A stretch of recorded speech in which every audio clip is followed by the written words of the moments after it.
basket. Dealers offer $61.22. Also in green, 2.15%.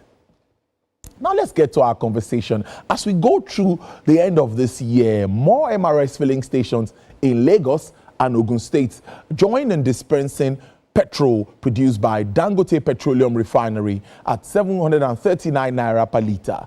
Motorists have started boycotting retail outlets that sell the product at higher prices. Now, this has compelled other stations to lower their petrol prices by about 100 naira per litre, an amount that is far below their cost of purchase, indicating the severity of the price war in the downstream oil sector. Last week, Dangote Refinery shocked depot owners and marketers when it slashed the gantry price of petrol by 129 naira from 828 naira to 699 naira per litre. During a recent press briefing, the president of Dangote Group, Mr. Liko Dangote, said he had some information that some marketers plan to keep pump price high despite the reduction in the gantry price.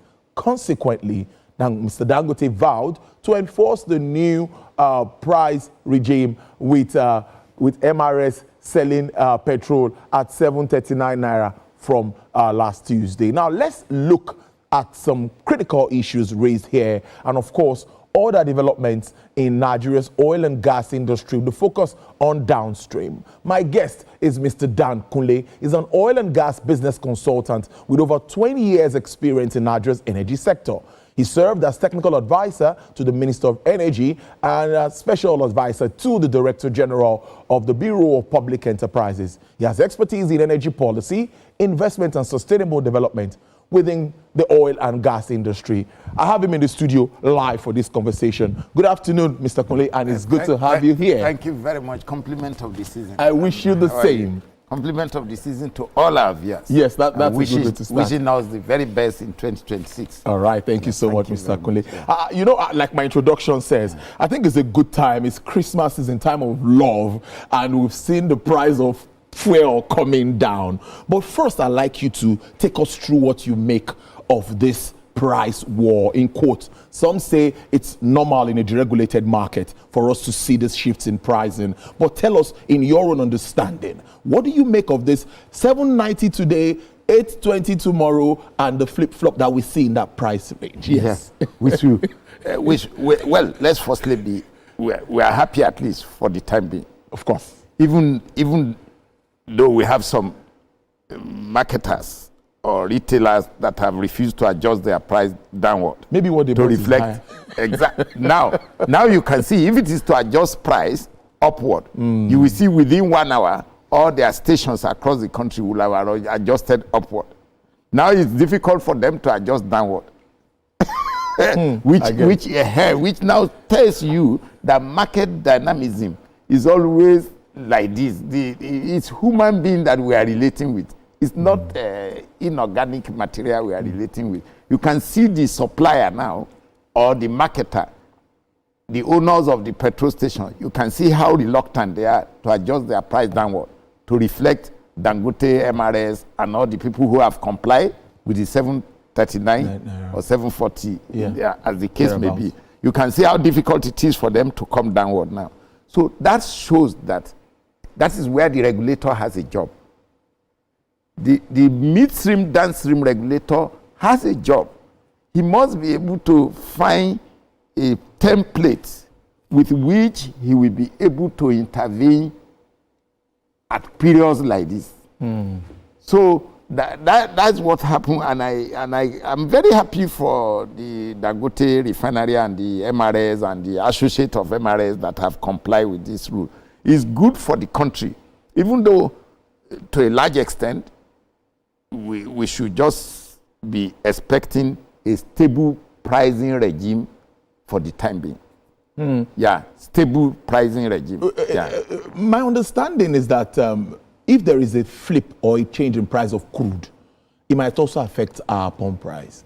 I don't know if that's... Yes. Now, here is the mix.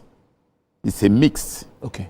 If you have sufficient crude from within Nigeria, or from within ECOWAS, Gulf of Guinea, from within Gulf of Guinea, Angola, like that, from Senegal, Ghana, if you include even Niger, if you can capture enough crude within this Gulf of Guinea, and the average crude price hovers around 65, between 65 and 67, then if all that crude is fed into Dangote refinery that has the capacity to refine 700,000 barrels from this January per day, then the price of refined products within this sub-region may also be very stable. That means the basket of the crude available within the Gulf of Guinea, the average price is hovering between 67 and 70. So he may be able to refine, and the price may be relatively stable. Okay. But if he now, here is the mix, if he now have a problem where he gets some volume within Nigeria, not much, at reasonable price, say $70, and he has to get the remaining from outside this ecosystem, this Gulf of Guinea, and those ones now over 70 something. By the time he brings them into the refinery and refine and do cross-cutting analysis, the average price may again scale up a bit. I get that. It may not be 699, it may go a bit up. Oh. So all these are the vagaries of the commodity called crude oil. Any slight threat from any part of the zones in the world that produces crude can spark the price up. So we cannot sleep. Energy market, you don't sleep. It's too dynamic.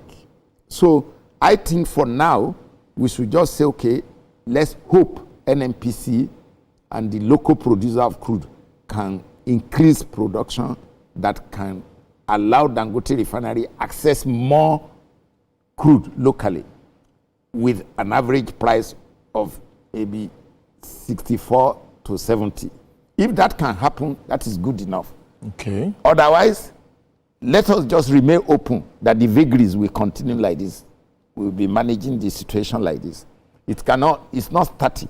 Okay, let's look at the issue of importation, licenses and all of that. We've seen the back and forth with regards to this. And now we are seeing that Dangote refinery is showing capacity. But with figures that we've seen and your own understanding, do you think that the refinery can satisfy Nigeria's consumption? I mean, daily consumption. The last I checked from NMDPR, I think it was about 71 million liters a day. That's what I saw. So I think it's back up again. It was about 50 something to 60. But really, do you think there is that capacity to meet without importing petroleum products? The answer is capital yes. Dangote refinery capacity as it is today can meet Nigerian needs in petroleum products. PMS, aviation fuel, Kero, AGO, it can meet. If he gets feedstock, adequate feedstock, he can meet our requirement.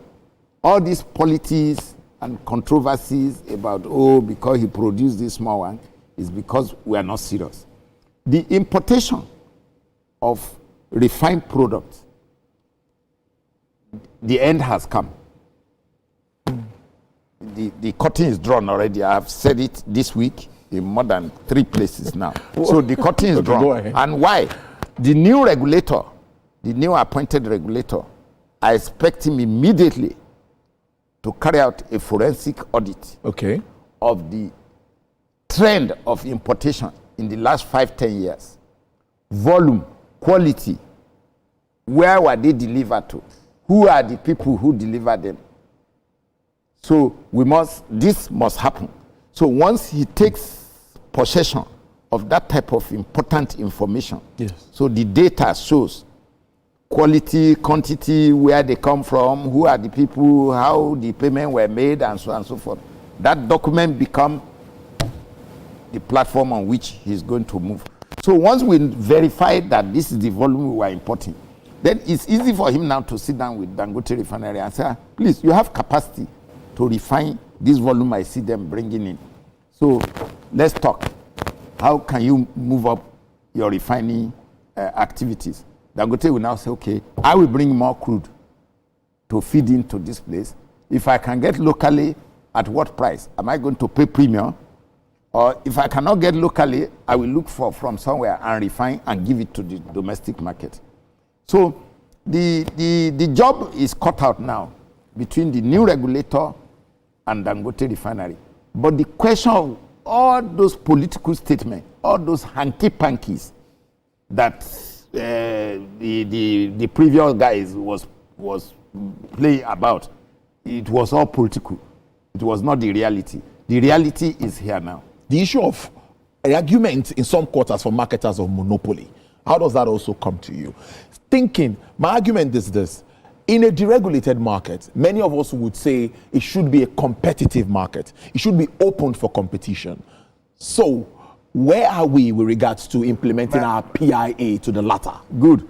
See, the word monopoly, I would have loved that we remove that word from the vocabulary. Yeah, because people seem not to even know the foundation of the economy of this country. In the first place, yes, where was even the capacity to refine? In the last 35 years in this country, the capacity to refine crude oil was in the hand of government refineries. 3 refineries combined, 445,000. So the monopoly of who supplied petroleum products in Nigeria was in the hand of NNPC. NNPC was a vertical monopolist. They are in exploration, production of crude, exportation of crude, refining of crude, storage of petroleum products, and distribution and retailing. NNPC was in this. Now, come and look at it. Just take economic history and look at it. Okay. Everything that government has been involved in Nigeria since 1960, none have succeeded. The only thing we are left with today is just the sovereignty of Nigeria kept by President Tinubu for us. Economic sovereignty, we lost it. So only Aliko Dangote built a refinery now that has made us now again to now have a semblance of economic sovereignty. We are about to regain our economic sovereignty because we never even had it. It was with the structured colonial masters. They structured the economy of this country and they based it on trading, import, export. Because we were an outpost, we were a farm. London was home, Paris was home. I hope you understand me now. So they come to the farm, Nigeria was farm. So now to go back to the issue. Yes. The people who talk about monopoly didn't understand what they are talking about. The refinery has come as a natural monopoly. Why? The scale. So why didn't Ipman or Dapman, all of them, why didn't they put their money together and build one refinery also, or build a world-class petrochemical so that they will be the dominant operator there? Then if you watch today, what is NNPC left with today? If you yank off all these refineries as business units and they stand alone, and you say NNPC, stay on your own now, NNPC will just be left in upstream. They have no business in midstream, downstream anymore. So when people come and say, oh, Aliko Dangote refinery is heading for monopolies, what a misplaced word. Which monopoly? The marketplace was left open all these years for importers and their local collaborators and rentiers who have milked you and me, because you cannot enter into that cartel if you don't have political godfather, which is what they have been doing. So they have milked the country enough, and we are saying that curtain is drawn, and we will not stop talking until the curtain is completely drawn like cement. So the Aliko Dangote refinery is not a monopolist. He is a pioneer in the sector that was ruined by government. So what government could not do in the oil and gas industry, Aliko Dangote and the refinery has done it. And the people who have been benefiting from the old order, they are the ones now feeding all sorts of nonsense in the space there, because the space is so open for anything to be fed into it. So you and me have to be careful about what we take to breathe in and digest from the space. So we should now help to project out the reality. The reality is that the refinery is not a monopolist. If you double that refinery to 1.4 million barrels per day, so he covers the entire Africa. So will the man in Angola now come and say, oh, or the mine in Ethiopia, or the mine in Uganda come and say, oh, Dangote is a monopolist in Africa, so he will not buy the product. Or South Africa that is in energy deficit now, so they will not come to Dangote to buy the product. So you, Nigeria, who is accusing him of being a monopolist, you have enough crude under the ground. So set up your own refinery now, and let's see in the next 5 years if you can build a refinery of even 100,000 barrels. How many Nigerian rich people who made money from all this importation racket they have been doing the last 40 years, how many of them have invested money in setting up a refinery? So the word monopoly, we should remove it from our vocabulary because it irritates some of us who know that the word monopoly should not. Where is even the market structure? Where is the market structure? The market structure was sellers' market, not even buyers' market. The sellers were just dictating to us. They give us the product that you don't know the quality. They give us the volume that they inflate. They will tell you 40 million today. Tomorrow they will tell you 60 million. One time they even told us 90-something million. And yet we have not verified that until now. Yes. We have not still verified that. To get, no. Yes, so please, it's not a monopoly. The capacity that refinery has brought to the market space in Africa is just what we need to emancipate us. Now, we have new leadership at the NMDPRA and the NUPRC, and a lot is expected from these two. We've seen their CV, professionals to the core. Let's set an agenda for them. What are your expectations? You've talked about some things you expect from the NMDPRA, I guess, but let's look at both parties, because there was a lot of work also going on around the NUPRC, increasing rigs and all of that, because I believe we need to improve production. If we have more crude supply, I think that even Dangote refinery will be able to also get more crude, access more crude, and refine more. Correct. Downstream, midstream, downstream, I have told you, that regulatory authority, their job is cut out for them. They must carry out a forensic audit to establish volume, very important, quality, very important, and the people who are involved, and at what price. So I hope Malam Seidu will be able to do an appropriate job.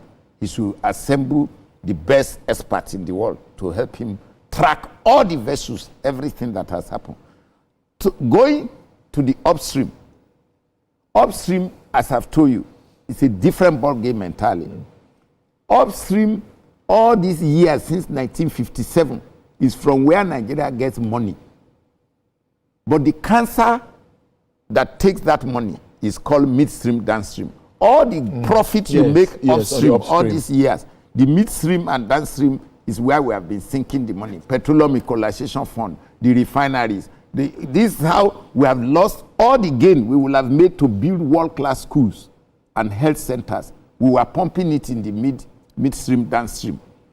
So we were losing money from all the money we're supposed to make from upstream. Now, since the NUPRC is set out to try to modernize the upstream activities. Yes. You know, the upstream activity is largely acreage administration, licensing of new oil blocks, onshore, shallow water, offshore. Now, the good thing is that the immediate past chief executive, Benga Komolafe, had already developed a framework that the new lady should just work on it. I think they started bidding already. Yes. The bidding process. It should just continue with that job. Assemble the best brains and experts. I trust her. I have not related closely to her, but she was in the system in NNPC. Yeah, she's been in NNPC. It's time now for her to prove her mettle, because she was never a boss in NNPC. She was sub. Now, she should sit down and say, look, I need to open up more wells, more oil fields, to bring out more crude. More crude. So whatever I need to accelerate that and fast track that, I want to do it on this desk. Nigeria have lost enough time. We have lost in almost everything.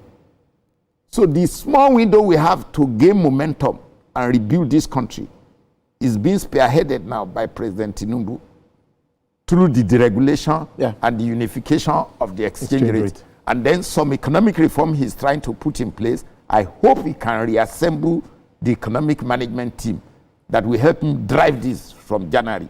It is very important for him to do that. If we leave it as it is, we will gain we will lose more by the end of next year. All the gain we think we are trying to achieve now, if we leave the economic team as it is today without some push, additional push, we will lose. So I want this lady to now sit down and say, look, I need to open up more frontiers for crude oil production. Whatever is required to accelerate it, I'm ready to do it. By that, you now get volume. If you can hit 2.5 million today with our population of about 200 million, yes. 2.5 million barrels per day may make us to almost break even. Yes. In terms of our need to spread across. Okay, then we are talking. As long as we are still below 2 million, we are not talking. So I think the lady have a Herculean job in front of her, and she should not get involved in all these politics. She should just go ahead. If there are weak places in the commission that will not allow her to accelerate, you should immediately tidy up those weak places. These days, it's not rocket science. It's just common sense that he can apply. So I think we have a job there. By that, you are able to get enough crude to allocate to Dangote refinery. Take the 445,000 barrels per day and just say it's dedicated to the refinery that has capacity, that is functional, efficiently operated. What is wrong in doing that? It's a political decision. I hope you understand me now. And the price template is there. Either you call it naira or you call it dollar. Just fix it. This thing, you see, when you build a bigger cake, there's enough to reach everybody. The ocean water, nobody can drink the ocean water alone, from Badagry to Bakassi. You will have constipation. So the ocean water is so large for one person to drink. So why are some people thinking like this? Look, open up the country like this. That's what America did. So that people you just have good regulatory framework that we checkmate everybody. Take, for example, why if I were the regulator, anybody who have not adjusted his price, it's not by force, but I will take note of it and say, why are these people not adjusting their price to reflect the market leader's price? The market leader today in oil business is Dangote refinery. Is the market leader. If he sniff, we catch cold. Yeah. So if I were the regulator, I will start checking immediately. Why are they not adjusting? Why? So, but they carry the body. The people who are holding the stock, the cost, holding cost, their interest rate. So that body is for them. Maybe after Christmas, the reality will come. They will now know that, oh, the volume of sales daily will drop after Christmas, normally. After Christmas and New Year, because people go back to reality. The pressure to travel now come down. So let's watch these two bodies, the upstream and the downstream. Their jobs are properly cut out. I believe the downstream man have a job at his hand, and I believe he will face it quality. They have good CVs in terms of CV. The remaining is the chemistry, attitude to work, their sense of urgency and emergency. This country today, we are in an intensive care. People think at times I'm exaggerating this thing. We are really in the intensive care. So but I still believe that President Tinubu can pull us out of that place.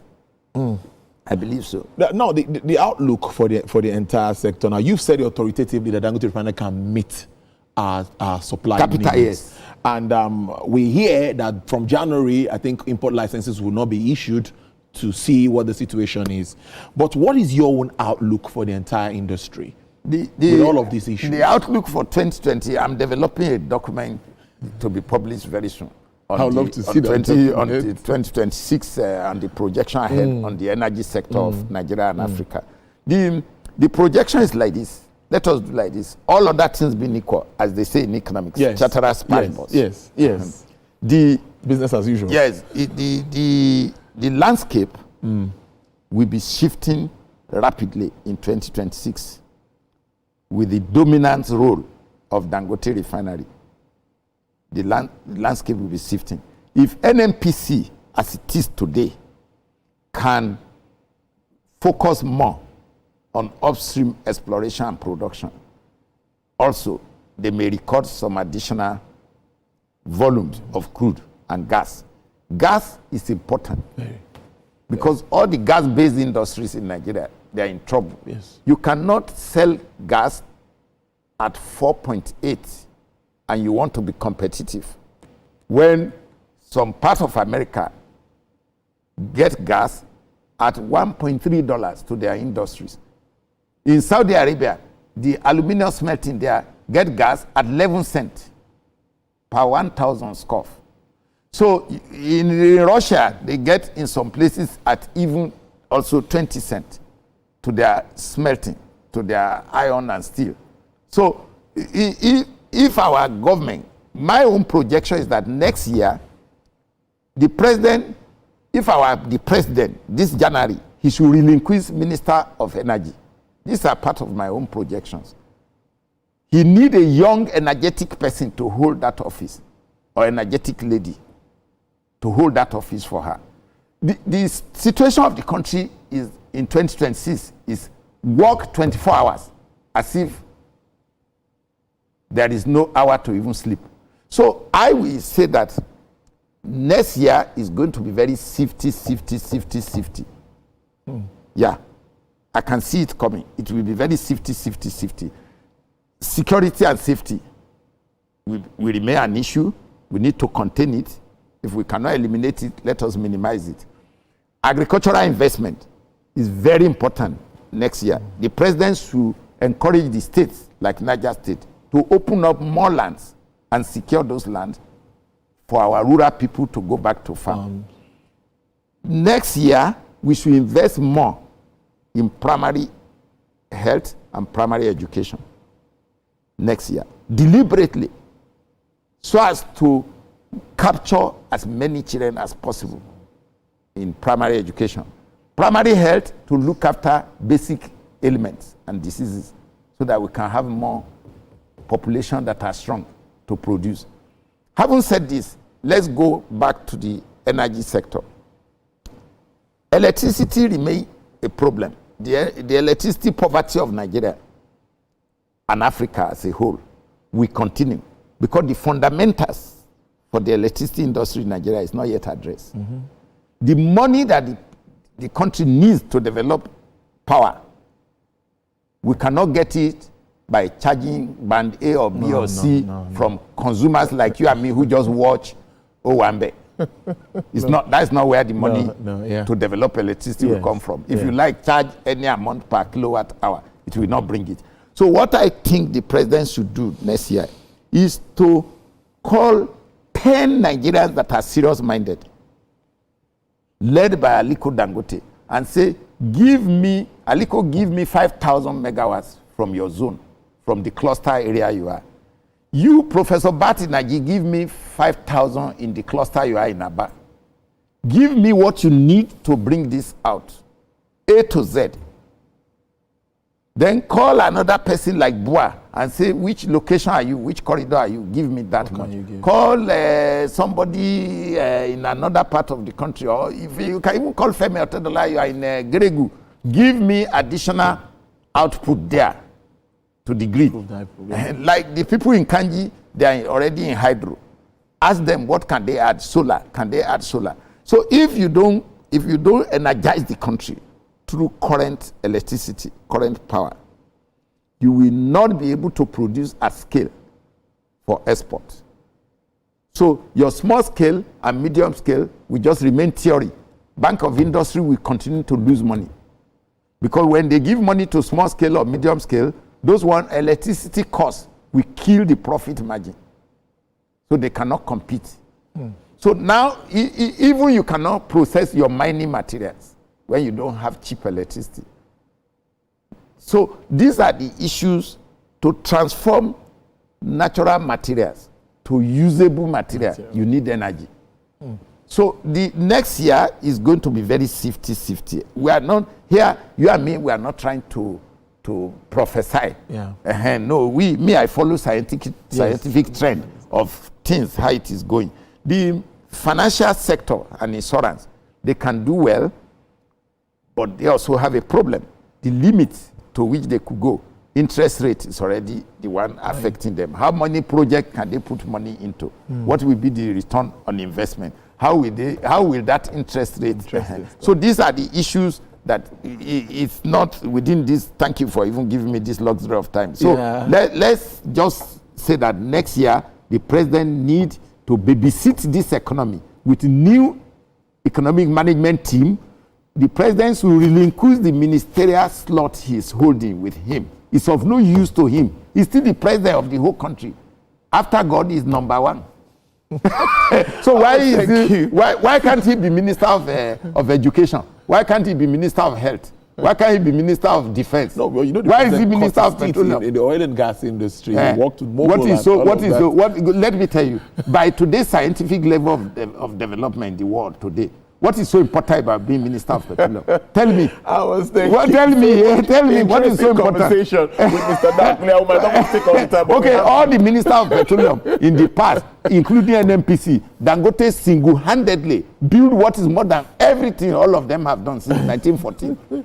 But that does not mean I'm saying Dangote refinery is all and all to transform the economy. We need other supporting investment. But I'm just trying to let you know that that official status, I'm the minister of petroleum, is of no use. In fact, it's primitive. The president is too civilized to do that. President Tinubu is too educated to do that. If I were him, I would do it differently. I'm telling you. Thank you so much. Mr. Dankule is an energy expert. Thank you so much for bringing so please to all of let us topics. Encourage the people who are hanging the prices and they are going to sponsor some social media to say that Dangote want to be monopolies. That's why he crashed price. The future, he will raise price in future. Look, that future, leave it for God. We will address it when we reach that river. You understand me now? For now, everybody should comply and go and queue in Dangote refinery to load products. Thank you so much again for your time, and I wish you a Merry Christmas. Mr. Thank you very much for giving me this opportunity. Thank it's my first time in this beautiful studio. Thank you so much. I used the one downstairs last time. Thank you so much. Yeah. All right, still to come on the show.